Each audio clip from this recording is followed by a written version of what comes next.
Elle est annoncée comme la prochaine révolution, celle qui vient après Internet.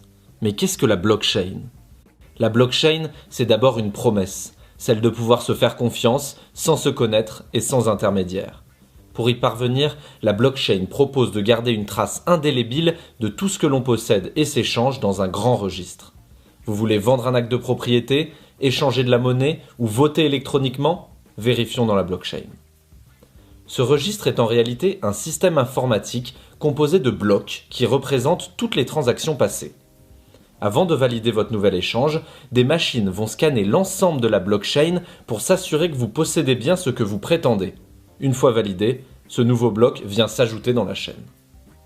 En bref, la blockchain donne un nouveau pouvoir décentralisé aux utilisateurs face aux entreprises et au pouvoir public.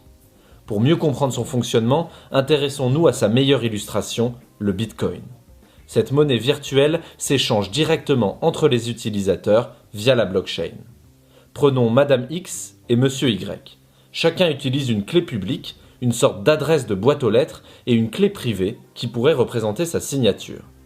Si Madame X veut donner 100 bitcoins à Monsieur Y, elle initie la transaction en utilisant sa clé privée, puis envoie la somme à l'adresse publique de Monsieur Y. L'ensemble de ces interactions est consigné dans la blockchain, dont tous les utilisateurs peuvent avoir une copie. Cet historique de toutes les transactions effectuées indique la date, le montant, les clés publiques des deux utilisateurs, mais pas leur identité réelle. Pour sécuriser le système, des particuliers ou des entreprises connectent leurs machines sur le réseau et apportent de la puissance de calcul. On les appelle les mineurs. À l'aide de formules mathématiques, ils vérifient dans la blockchain que Madame X possède bien les 100 bitcoins. Une fois vérifiée, la transaction est validée et inscrite de manière indélébile dans le registre. Les mineurs, eux, sont rémunérés par de nouveaux bitcoins et avec des frais de transaction.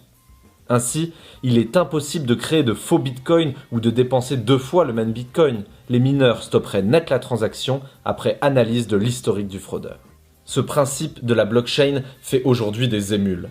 Des écoles certifient déjà leur diplôme avec, le Ghana pourrait l'utiliser pour son cadastre, et des applications rêvent de détrôner Airbnb ou Uber en mettant en relation les utilisateurs directement